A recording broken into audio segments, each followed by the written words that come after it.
Parks and Rec Advisory Board meeting to order. It is 7 o'clock on October 18th. Can you please call the roll? Mr. Bricker? Here. Mr. Brookover? Here. Ms. Cunningham? Here. Mr. Dalton? Here. Ms. Lamar? Here. Ms. McWinney? Here. Mr. Politis? Mr. Ratliff? Here. Councilman Rohr? Here. Vice Chairman or Chairwoman Hibinger? Here. And Chairwoman Lash. Here. Can I Mr. have, Politis did email and say that due to a work commitment, he would not be able to attend tonight's meeting. okay, can we have a motion to excuse Mr. Politis? Motion to excuse. Second. Okay, can you call roll, please? Mr. Bricker? Yes. Mr. Brookover? Yes. Ms. Cunningham? Yes. Mr. Dalton? Yes. Ms. Lamar? Yes. Ms. McWinney? Yes.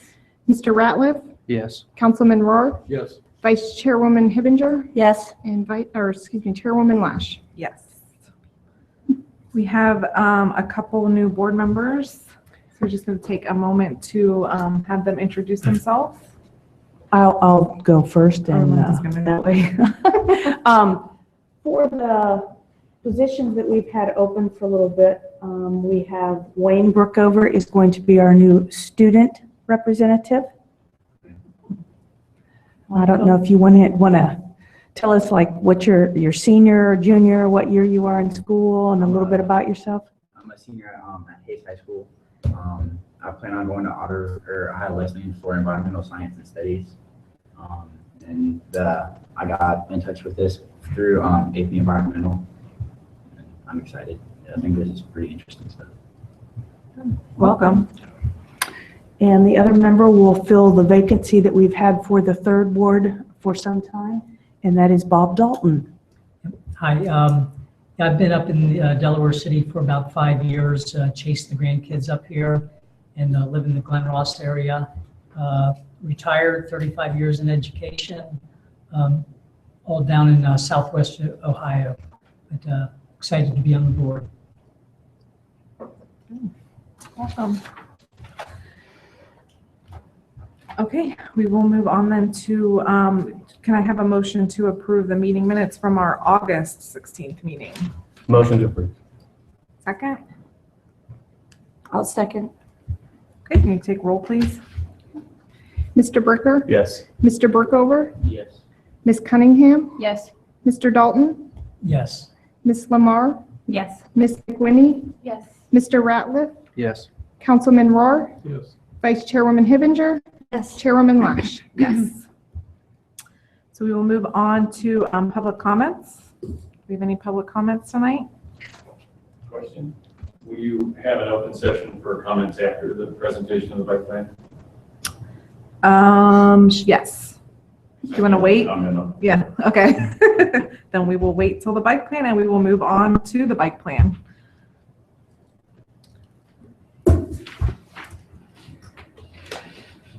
We have Eric with Stantec here to give us an updated presentation on the bike path.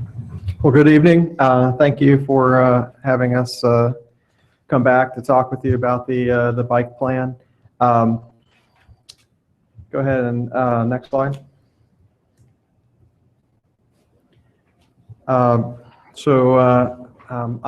the plan author, and Brian Haggerty also was a plan contributor, and he's unfortunately not able to make it tonight. But I'm going to take a little bit of time to just kind of talk about the bike plan. We are, next slide, just to kind of give you an idea of where we're at. We started this project in 2015 and moved through the public comment period and produced a first draft in Q3 of 15. And then we've been moving along to get to this point where we are looking to try to move the plan through the adoption process. Just to give you an idea of the agenda for this evening, I noticed that we were going to have a few new board members, and it's been a while since we've talked. So I'm going to try to breeze through some of the stuff that we've talked about before and show how the plan as it stands now addresses that. So we'll talk about existing conditions first. Okay, next slide, please.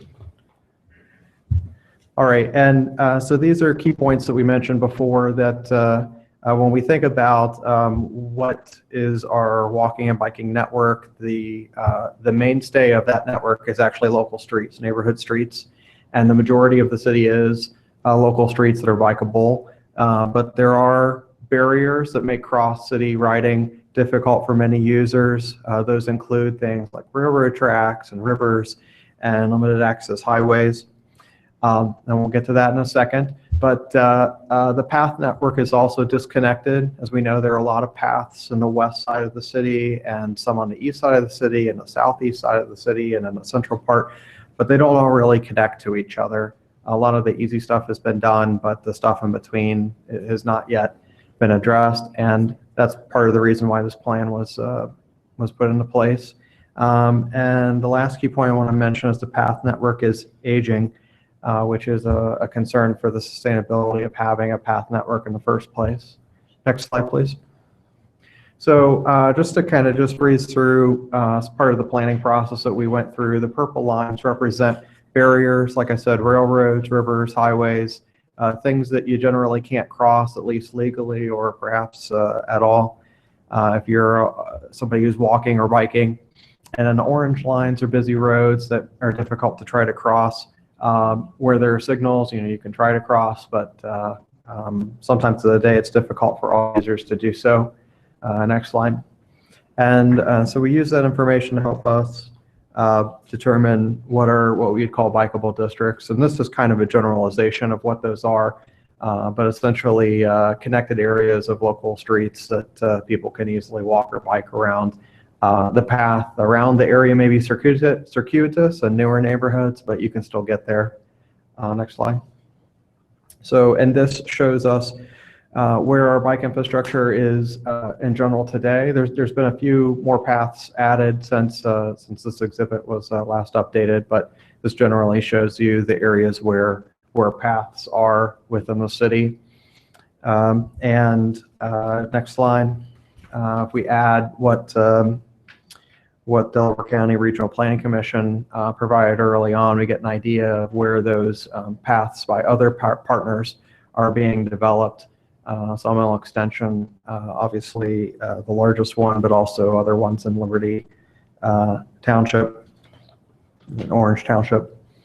Next slide. So early on, this was kind of a map that we produced that kind of showed, well, where are those gaps within the system? What are we trying to look at? And with that information, we saw input from the public. But before we talk about that, let's talk about, next slide, please, the condition network. As I mentioned earlier, a key finding was that the path network is aging.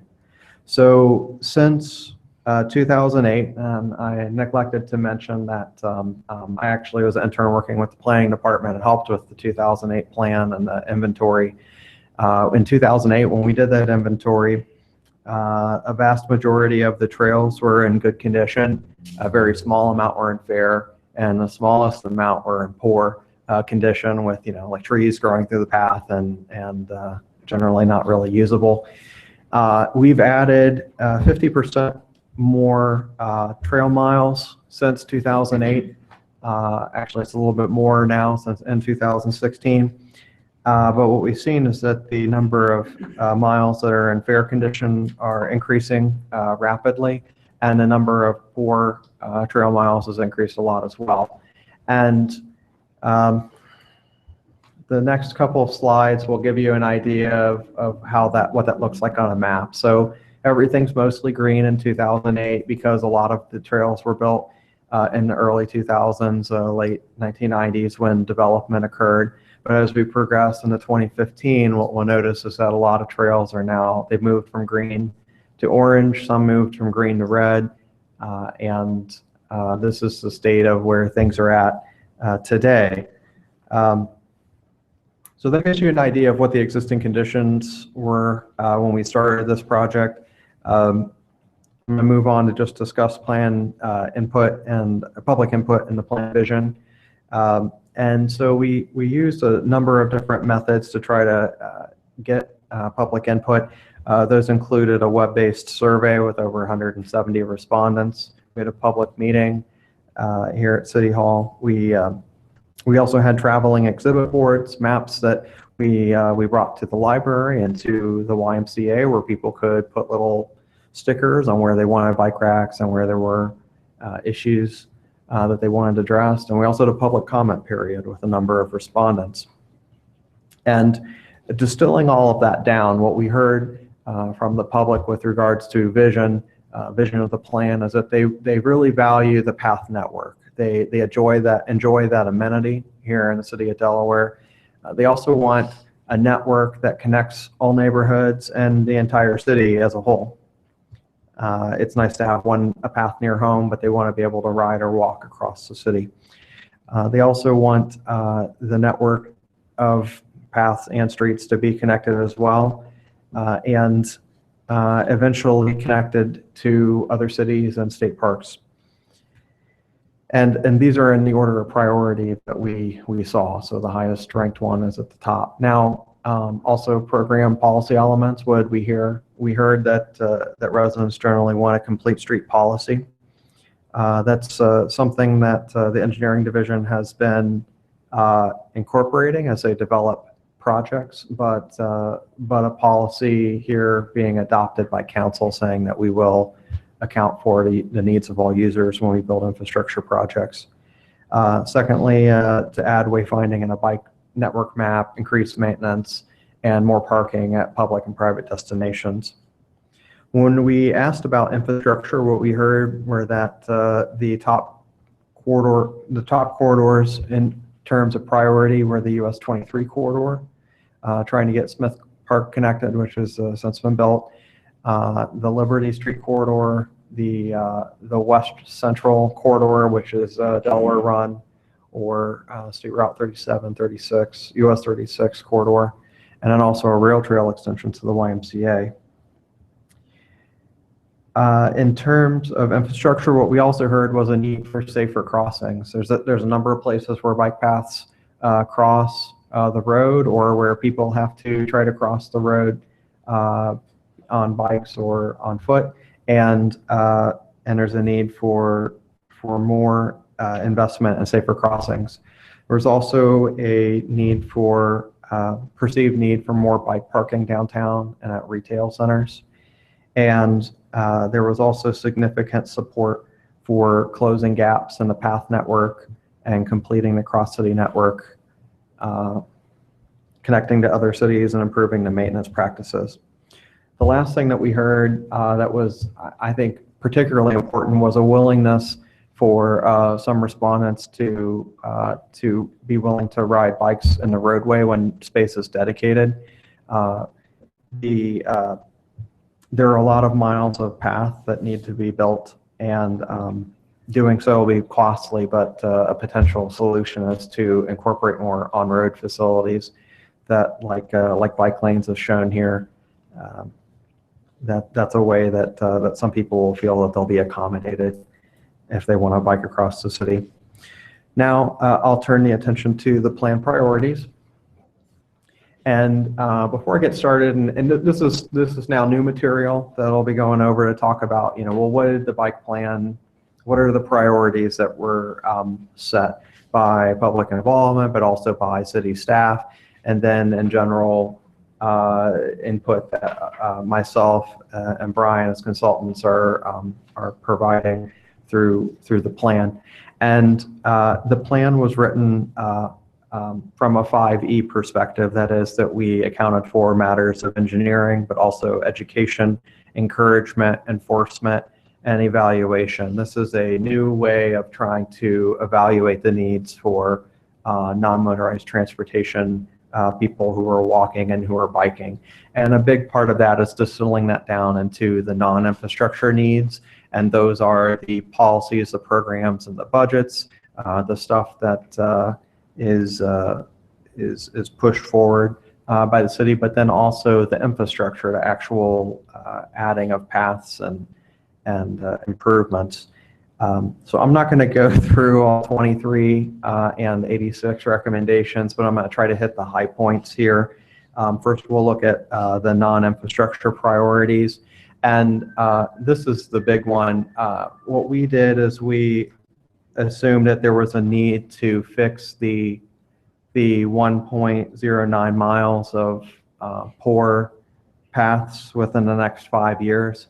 And we divided that cost by 5 years, and it's $80,000 per year. And right now we're allocating $5,000. And so if this continues, certain sections of the bike network may not be rideable within a certain number of years. So it's important to, we think, to look at the funding component of that. There are no ribbon cuttings for repair projects, but also looking at adding bike networks at destinations such as downtown and retail centers. There's last time I counted, there was a total of 10 parking spaces for bikes downtown across 2 city blocks. Something to look at. And then also looking at establishing an annual CIP fund for bike projects. If bike projects are going to be advanced, then funding needs to start to be allocated for that. All right, and there's a number of other recommendations in there. I encourage you to take a look at those. I'm going to turn attention now to infrastructure. In general, the way the infrastructure recommendations were structured were that there were safety projects, but then there's also projects to expand the network. So there were 2 safety projects that we felt like needed attention in the near term, and that is the Mingo Trail crossing at East Central Avenue, and then also the Springfield Branch crossing at South Sandusky Street. And I'm going to just show an example here of there's a couple different options that are being looked at perhaps for the Mingo Trail, but I just wanted to kind of show what possibly could be a solution, just to give an idea of what could be done. So as we had before, we have 4 lanes, and when someone's trying to cross, they have to look for a gap in both directions of traffic and make sure that all lanes are clear. But here we see a median island with LED rapid flashing beacons that can be activated only when somebody pushes a button or comes within proximity of the sensors. And these are very effective at encouraging motorists to slow down or even yield to path users so that they can cross. And by introducing the median island, we provide an opportunity for path users to cross one direction of traffic at a time. These are proven countermeasures to try to help improve safety. And to provide that safety, we have to consider options that that may perhaps impact traffic at the expense of improving the safety for pedestrians and bicyclists. This is just an example of something that could be done. I know the city's also looking at possibly adding a path underneath the bridge, and that also could be a viable option. Moving on. It's interesting that after we looked at the ranked projects, that 9 of the 10 top projects essentially form an east-west crosstown link across the city. So what we're talking about is connecting Houck Road to Kilbourne Road, or 521, and that would essentially run along William Street, Winter Street, East Central, and Sunbury Road, and hopefully be included within the Point project. I don't know if I saw a bike path on that exhibit out there, but hopefully that gets taken care of. But this seems to be the top priority based on a number of different factors used for ranking projects in the plan, and then the subsequent priorities beyond that point would be a north-south link along US 23 connecting those southern neighborhoods. So showing that exhibit of where we have infrastructure essentially east-west across 36 and then down along 23 toward the Cheshire area. Let me just move on to the next steps in terms of adoption for the plan.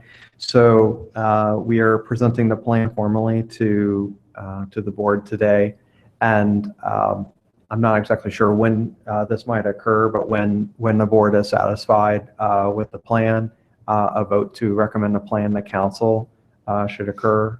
That may be at the next meeting or the meeting after that. You may need time to read or review the plan. the plan would be presented to council, and then the council would review and then adopt the plan.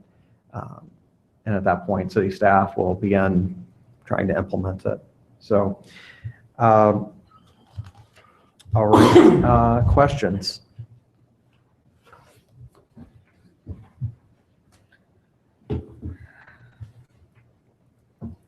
I'll go. No one else wants to talk. Sure. I didn't realize how lengthy the plan was until it was emailed out. Couple questions on, I guess the biggest concern that I have is that by far, I think bike paths are probably the most used entity of the biking network. And I agree that there's some sections that need to be maintained. And it's probably the costliest to do anything. From what I read in the report, and you can correct me if I'm wrong, that some of the ideas were to add, say, a dedicated bike lane to along 36 or along 37 to use that as a connector. Is that correct? As far as a means of moving people, say, towards downtown, which would be great. But as far as, you know, at least at this point, that seemed to be the most viable option. Is that, do I remember reading that correctly? Well, the network is an overlay of different recommendations that can be implemented. So we had a recommendation to provide bike lanes on 36, but there's also recommendations to extend the rail through Blue Limestone Park and bring it down to eventually to Winter Street. And so some users may choose to ride that way, but other users may choose to use the bike lanes on 36 on William Street. So I wouldn't say that by providing bike lanes on 36 that we've accommodated all users, but the goal is to try to accommodate more users than what's currently being able to be accommodated. Right. Again, I guess it kind of goes back to me. I think the majority of users in Delaware are family. Right. Not saying that there's not other users, because there are. There's no way I would ever let my kids ride in 36. ever. Right. Even if I'm biking with them. Sure. So I just don't see how widening the street or adding a bike lane with semis that are traveling up and down are going to effectively, how that's the most effective solution to that. Obviously, it's more costly to add bike paths, but I guess that's just kind of one of the concerns that I had, was that it looked like probably the easiest way to get people moving up and down 36 to 37 and creating that crosstown connection was adding bike lanes. And it's an option I would never use as a family. It's an option other families I know would never use as a family. So I guess I just didn't see, that was probably one of my bigger concerns, was how that was going to be effectively used outside of the handful of people that are comfortable with riding Right. 36, 37. That's a good concern. I know that's something that we looked at, and primarily within the downtown environment, we don't have a lot of choices for where we provide accommodation for bicyclists. As we get out of downtown, we may be able to look at a parallel path, but and that may be a more viable option perhaps than going through, say, Blue Limestone Park. That's something that needs to be evaluated at a later time. But Eric, let me chime in real Sure. quick. Some of the things too, though, is like that we're looking at are from Houck Road back into Delaware Meadows. That'll be a path that runs next to 36 and 37. Over on Central, same thing. Same thing, we're looking at the path that'll run from Houck Road back into Locust Kirk, Lexington Glen area. That won't be, shared roads. Meeker, or what is it out there, Linda, on the one that's going through the road? Valley Side Drive. If Valley Side Drive goes through, that's another connectivity to get, I guess, north and south, not east and west. But then, if you're on William Street, for example, Curtis Street and Park Avenue now are going to be, bike trails. So you can get around that without having to be in the roadway there. I guess it's not a straight shot, but it's another option. Sure. So those were looked at as well. So. Was it ever looked at to take the existing sidewalk network and just maybe tear those out, expand that slightly to turn that into a bike path? I don't even know if that's an option. Yeah, that's an option definitely that we were looking at a number of other locations, and that is certainly an option that can be done along William Street. I guess the question would be, that's costly, and making sure that's the investment that should be made there. When we look at the plan, if we have a parallel route that's a path, such as going through Blue Limestone and Hidden Valley Golf Course. If we provide that parallel path, the thought is that family users will be using that facility and not necessarily riding on the street in the bike lanes, but people who perhaps are biking alone, or they have those higher level of bike skills and feel comfortable riding with traffic, may choose to use the bike lane in those situations. Again, this is something that as the projects get developed, there'll have to be a determination as to whether we want to do both of these or what the top priority is at the initial point. It may be that as there's further engineering work done, that there's not a desire to run a bike path through the golf course. Perhaps that bike path is actually going to go on William Street, say on the north side of the street in place of the sidewalk. That's certainly something that could happen. That doesn't, that's not shown on the plan, but that's something that future decision makers will have to determine as they're implementing the recommendations. In general, east-west connectivity, but in terms of, when you get into the nitty-gritty of actually deciding, well, how get this done, things change, and that's okay. As we realize that things need to change, things that maybe we can't foresee at the moment, then the plan can be modified or, not necessarily modified as things get built and decided, but that's something that happens regularly. So, but those are good concerns. I think the hope would be that the streets are a place where people can share them, but certainly there are a lot of people who don't feel comfortable doing that. One of the non-infrastructure recommendations that we are looking at is recommending that in partnership with the YMCA, that there be some bike riding skills classes that are provided where bicyclists can learn how to more safely share the road. Those courses probably could be paid for by user fees or something like that for taking the classes. But there are instructors who can come in and kind of teach a group of people how to more safely ride with traffic, even without bike lanes, be it if they're kids or adults. Yeah, I saw that in the report, but unfortunately it looked like most of the respondents said they weren't interested in those classes, even if they were free.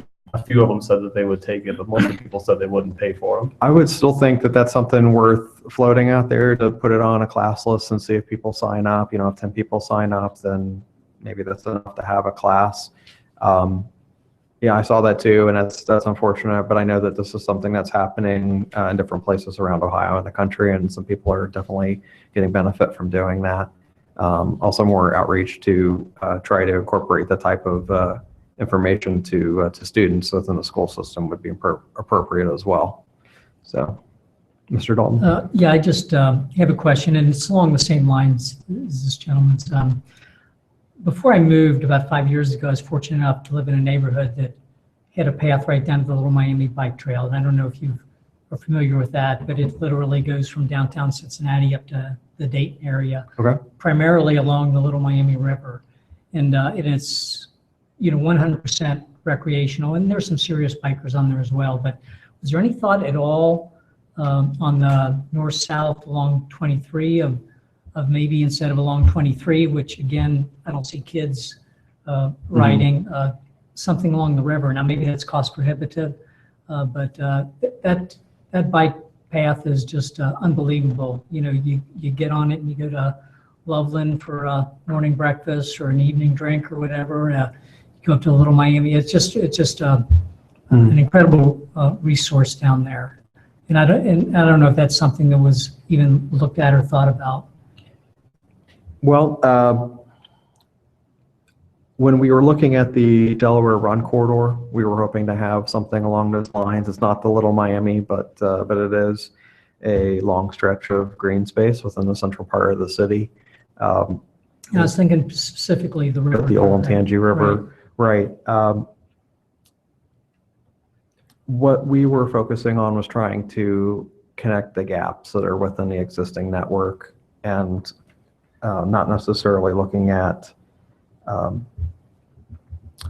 moving the entire path system because of the cost. Right. But I know that there is a desire to try to look at having a path go along Pollock Road that would be in the vicinity of the river. There's going to be some land that I believe is dedicated or will be dedicated for recreation within that area. And there may be some opportunities for that. But those types of projects like the Little Miami one take a long time. Right. And that was not a specific aim of this project. Thank you. Yep.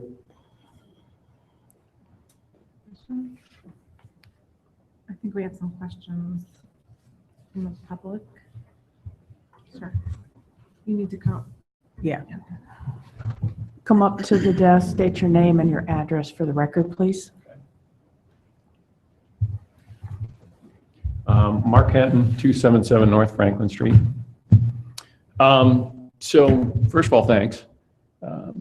I've lived in a lot of different places, and what you're talking about is really important as far as quality of life. We live in the Northwest neighborhood, so we can walk downtown, but my family and I ride quite a bit, and we've got some friends here that are also pretty hardcore riders. A couple of thoughts. I kind of wanted to talk about what you do, because I also have a family, and I sort of fall on both sides, right? So I ride bikes, I race bikes, so I do a lot of training. So, you know, when you see me out in the spandex, right, it's how can I get out of town, because we're going to do 30 or 40 miles that evening, you know, at 20 or 22 miles an hour.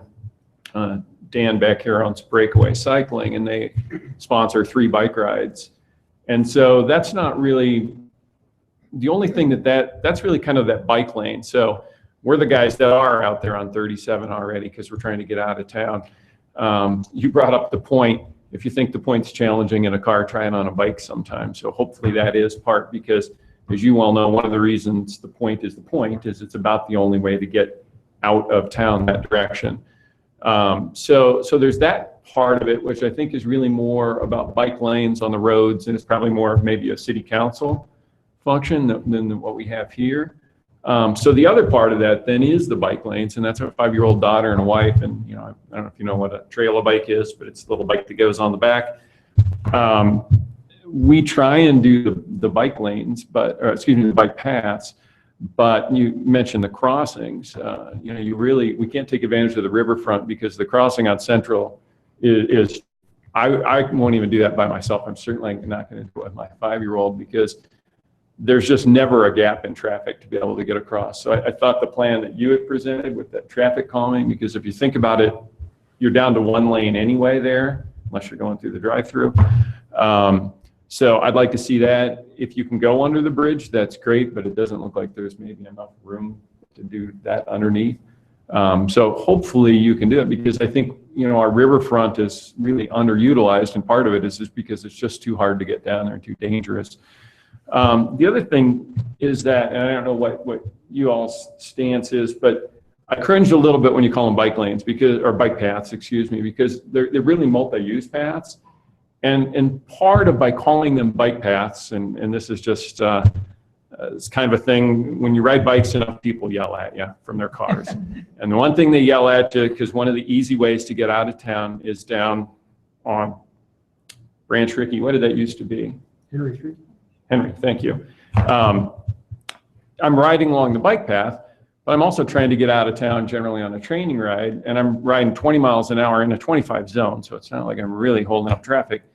And people will yell, get on the bike path. Well, that's kind of, again, that different user. I'm not going to get on the bike path, because that would be like asking you in a car to drive to Indianapolis on Highway 40. It's a great scenic drive, but it's going to take you 3 times as long as getting on 70, because you stop constantly. The other thing with bike paths is if I'm with my family and we're riding very slowly and cautiously, that's great. But if you're trying to make time, every intersection is going to be the most dangerous thing, because you have to look all the way back around when you're crossing, because there's somebody that's streaming down the street and it's going to make a right-hand turn, and we call that a right hook in the bike world, and you'll get run over. And so I don't ride on that path unless I'm with my family.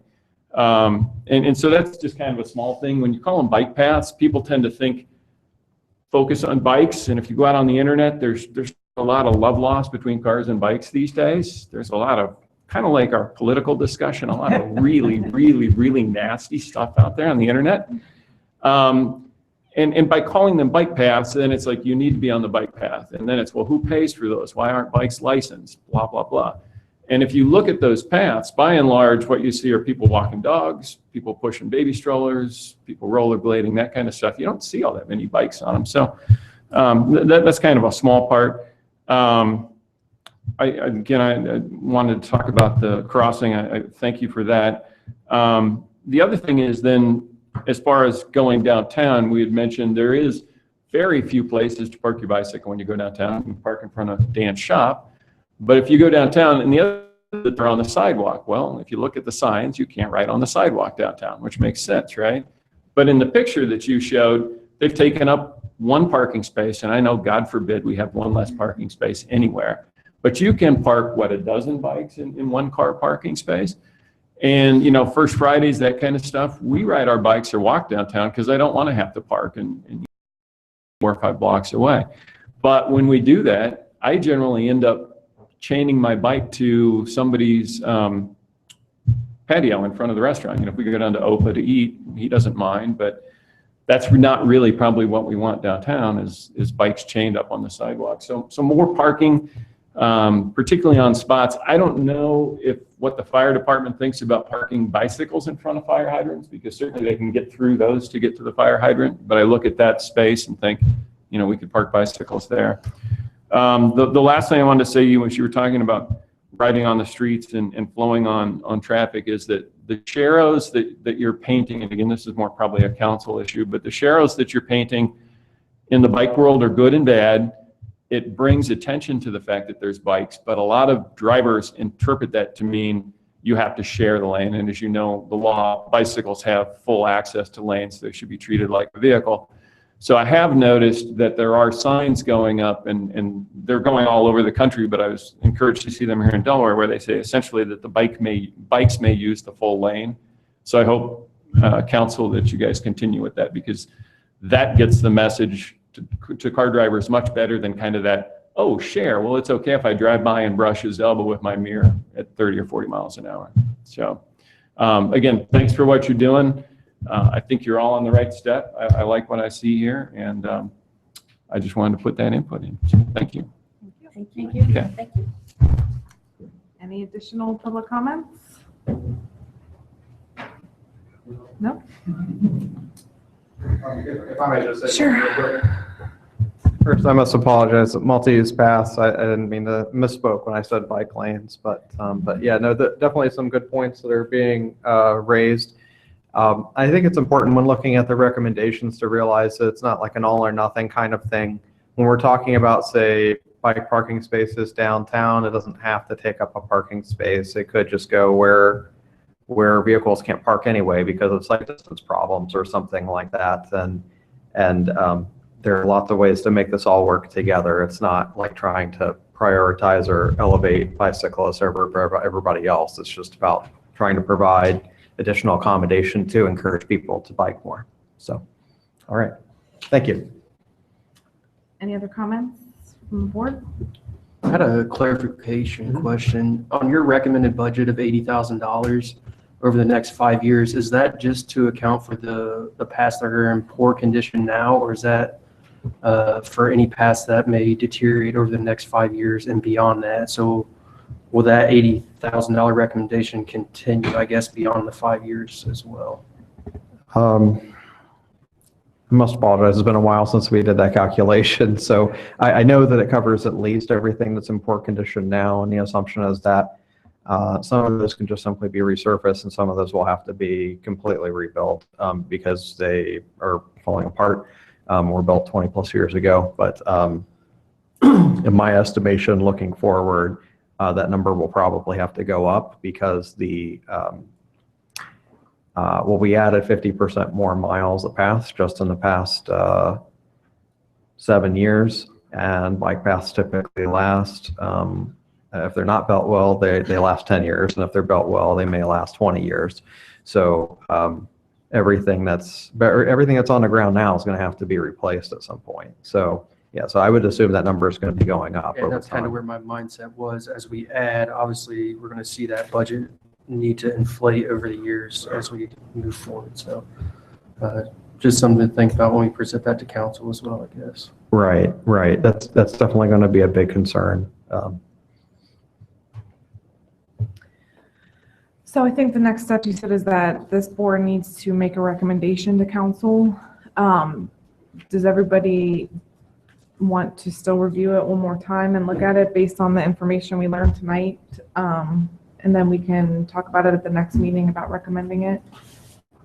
Yes. Well, here's my question, and I don't know if this is a question for Councilman Rohr or Linda or whomever it is. Obviously, the chance of all of us thinking that that plan is 100% amazing is slim to none. We're all going to want little tweaks here and there. So how does that work in regards to voting? Are you voting for an overall, we need more improvements? Because I think overall, I mean, I believe we do, but I don't agree with everything that's in the plan. So how do we go about, is the plan realistically going to change? It's based on what we think as an advisory board. How is that going to progress? Kyle, do you want to address that, or? Well, the board votes on the plan, so if you want something amended about it, we can all discuss it. And I think the group has to vote to approve the plan. We can get as minute as you want when it comes to changing it. But yes, you're voting on the plan. Okay. You're voting on it overall, and you're voting on the specifics of it. We can be Okay. as specific as you want to be. And I think we discuss changes and agree to make them or agree not to make them, or, Okay. the will of the group, I think, is what we. Since you didn't have a lot of time to look at it ahead of time and, we just did the presentation, would you like us to put it back on next month's agenda? That way you will have had time to thoroughly vet it yourself. And if you want to send comments that we can put together, as a list to include in that packet for next month's discussion, we can do it that way too. Or you can just have a verbal discussion at the next meeting. I think tabling it till next meeting would be beneficial for everybody to give a thorough look through before we pass this huge plan without us really kind of getting into it. So I think the question on the table though is, are we sending stuff to Linda prior to it and having it on listed already, or is everyone just going to bring their comments to the next meeting? I think it might organize it a little better. We have some written comments ahead of time to So guide. Linda, can you send us a deadline on when we need to have that up to you?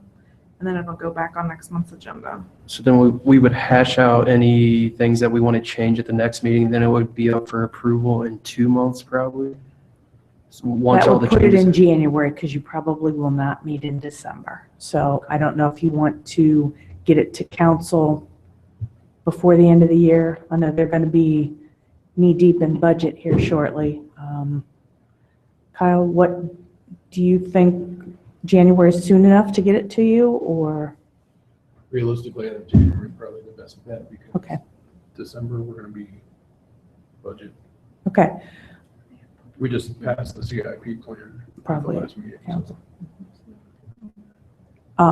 I will send you an email with the deadline to send me comments. Those comments will go back out with the packet the week before, so everybody will be able to see them. We can discuss them at the meeting, and then we can, formulate what we'd like to see changed, get it to Eric. He can make the change, and then we can get another. And then hopefully in January, Eric can come back, show us a revised plan, and then we can recommend and send it to council. If I may ask, if there are recommendations that typically when we receive comments from groups, we provide a disposition of comments. So if there are comments that we agree with, then we'll make those changes. If there are comments that we disagree with, we explain why. does that seem like a reasonable process or, and I'm asking that mainly because city staff has gone through this several times and, you know, they'll also want to make sure that everything's okay. If necessary, we can just keep working on this to make sure we get to the point where everybody's satisfied. So, I definitely want staff feedback. So okay. And I believe when it does go to council, there'll be public hearings again as well before it's adopted, so. Okay, we'll get all that together and we'll put it back on next month's agenda. Great. Thank you for your time. Thanks. Thank you. Okay, so moving on to the update of the YMCA services.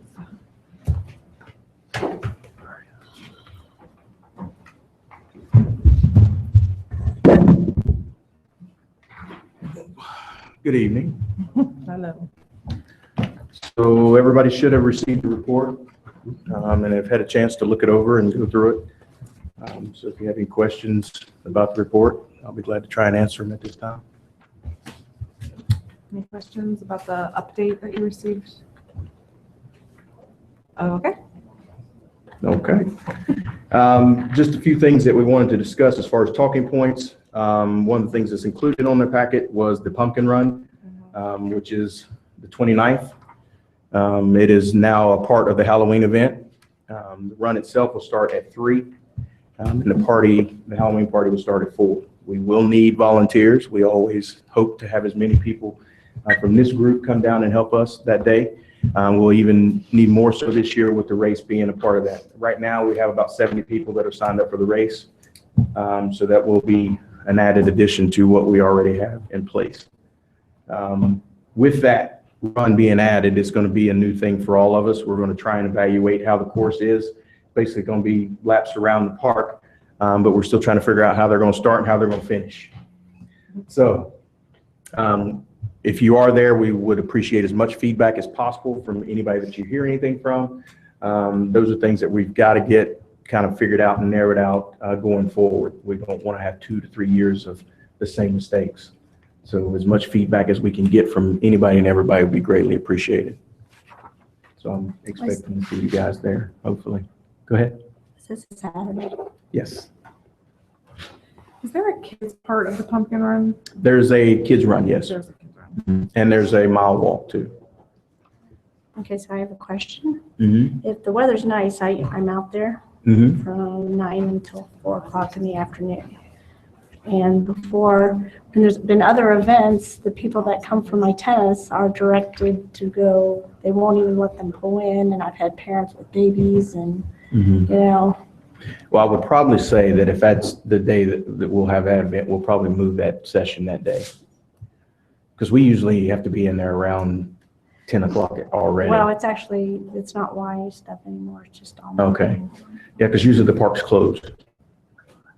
Am I right, Stacy? Usually the park's closed on that day. There's nothing rented or anything. Yeah. Because the Y stuff was being run during that time and they wouldn't even let the people back there. What Y stuff? When I was doing the Saturday morning in the summers for the Y. Right, well, we didn't have the park closed in for this event. Well, This okay. event takes up the It was entire It was a park. different event. but Right. it's the same. Yeah, it may have been something on a smaller scale, but that we're expecting 1,000+ people in that park at one time. Okay. Any other questions about that? Basketball starting up. As you know, that's one of our, Coach Lamar, she's Pat Summit, she's ready. So it's another one of our big programs. Actually, we'll start getting our teams and stuff together in the next couple months. They'll start practicing in November or late November into December for 3rd through 6th grade. We'll have 2 sessions of K2. We also have a middle school league and a high school league that we're running at the Y. So those programs are kicking up. That's usually what our main focus is this time of year, is the basketball programs, along with a few other programs that we've added this year. So if you know people that are looking for basketball registrations, it is open. It's been open, and we'll continue to take kids in as much as we possibly can and get them in. We're always looking for coaches, so if people are, and they don't have to have a kid participating. That's one thing I like to explain to people. We look for people that are willing to work with young kids. Not necessarily have a kid in the program, but anybody that feels like they have the patience and the desire to work with youth. Okay. The last thing I had was just to make you aware, if you were not, that we do have a rec calendar that is on the rec website. Okay, that rec calendar is updated every November. It has all the special event dates on it for the next following year. So Roger and the other staff will update those dates this November for 2017. It will also have registration dates for baseball, softball, basketball the following year for the rec program, and any other dates that we have coming up. So people know well in advance by going to this calendar that when registrations for events and things and classes and programs are. So we want to make sure that we get the word out about that as much as possible. We've had quite a few people that do use it, but I just want to make sure that this board was aware of that option for people as well when they need, if they ask, well, where can I find out what registration dates are? Go right to the rec page. It's under special events. Click on it. There's the calendar. Okay. Any questions? Comments, concerns? Anything? Okay. All right. We will move on to the update of parks. I'll be pretty quick this evening. You got the report before you. The one thing I just want to point out on that is, you know, the turf. There was quite a few concerns about the artificial turf around the play equipment out to Veteran Spray and Play. That's being addressed. We met with a contractor a couple weeks ago. They'll be back in the spring to do some minor repairs to that. So other than that, had a very successful season, I guess, out there, if you will. A lot of positive feedback. We were averaging, we put a little device out there to measure the amount of traffic coming in, and we had the concession lady keeping track of the amount of people that were using that park. It was well over 1,000 a day. So really nice amenity that was added. That's really about it in case you got any questions about the report. I had a question on the splash pad. I was told that there was $60,000 left over in the budget from that project, and I was curious if there was any plans of what that would be spent on, or if that's even true, I guess. Yeah, there's some monies left over. We met last week on that. What we had done, if you guys remember correctly, is we didn't put in the amount of furniture that we originally had planned on putting in because we wanted to see what kind of amenities would need to be added after we seen what the utilization of the park was. So some of those things and some of the feedback that we got was, you know, more chairs, more tables, more shade structures. You know, people were bringing their own little pop-up canopies and putting them out in the grass areas and the football fields and the soccer fields, which is perfectly fine. But, you know, those are some of the things we're looking at. Around the splash pad on the north side, there was an area that got really wet and turned to mud. So let's extend that concrete out 5 more feet so we take care of that issue. One of the areas on the, I guess would be the east side of the non-rentable shelter, kids were just cutting right through there going to the play toy. Well, they wore the grass out, so let's pour concrete there so they can get over to the play toy without wearing the grass out. So some of those things, like I said, we met last week with Councilman Keller and discussed some of the amenities that needed to be added at the park.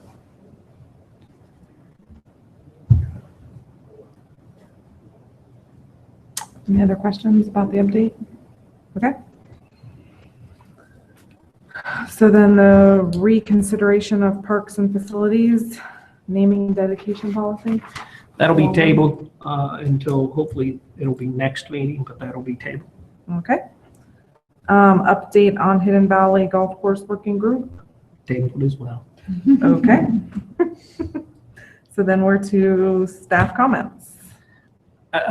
Just a few comments that I have going back to the bike plan real quick is the maintenance aspect of things that you had asked about is being addressed and asked for as part of the budget. Of course, the budget have you guys even received it yet? I don't think yet. So it's just the very early stages, but that is being asked for in the budget is an increase in that for maintenance of the multi-use pass. As well as, you know, grant monies, we're trying to go after grant monies. We also, in the CIP, asked for some additional dollars for construction of some paths that are part of this plan, the 36, 37, and things like that. So those, some of those areas have been addressed, and we'll make sure that you're aware of those areas next meeting. Okay, member comments?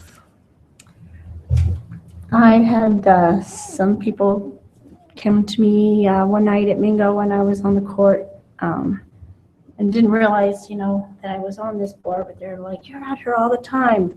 This light is out and the timer's not working, and we made phone calls, and I don't know who they called. I But- spoke with them. The buzzer is what's not working. The timer's working The perfectly. timer's working, but the buzzer part, it used to have a warning before it would go off, Correct. and the warning's gone, so it just goes black. Right, the buzzer's not going off at all now, so we check that.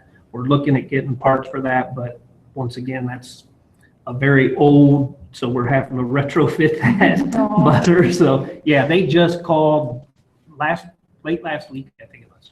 And so, yeah, it's an old AMF part. Yeah, it is old. Yeah. And there is one light out too. Okay, we'll but, take a look at that. Thank you. Okay. Is there a number or something to call when, so I was at Blue Limestone and somebody had broke the water fountain and it was just continuing to run nonstop. So I got out my phone and I emailed Ted because I didn't know what else to do, but I don't think anyone else would know what to do. But I mean, it was like water flowing everywhere. Yeah, there's a non-emergency number Okay. that you can call, and then what they'll do is they'll call us out in the evening after hours to come and fix stuff like that. Linda, what's that number? It's the Delcom dispatching. It's 740-203-1111. Okay. And during day hours, business hours, you can go out, call my office, and that's 740-203-1810. Maybe if we put a signs out there for, in case of, something's wrong, at the parks, you can call this number. I don't know. I just emailed Ted. Like I said, I didn't know what else to do, so. Yeah, and a lot of times, even if you do that, then we all have email on our phones, so he would contact me, Right. and then I would call somebody, and I'd come in myself and take care of it, so. You can still do that. Okay, yeah. I wasn't sure if that was, like Dee Dee said, I wouldn't know what else to do if I wasn't on this board. Yeah, and we have the non-emergency stuff, we do have in the parks, and it's just calling her office. But that's after hours too, so they just leave a message, but the emergency stuff,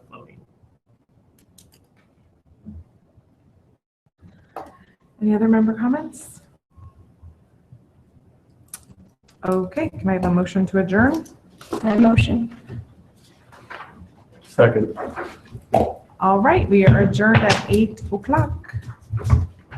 1 hour. That's a long hour.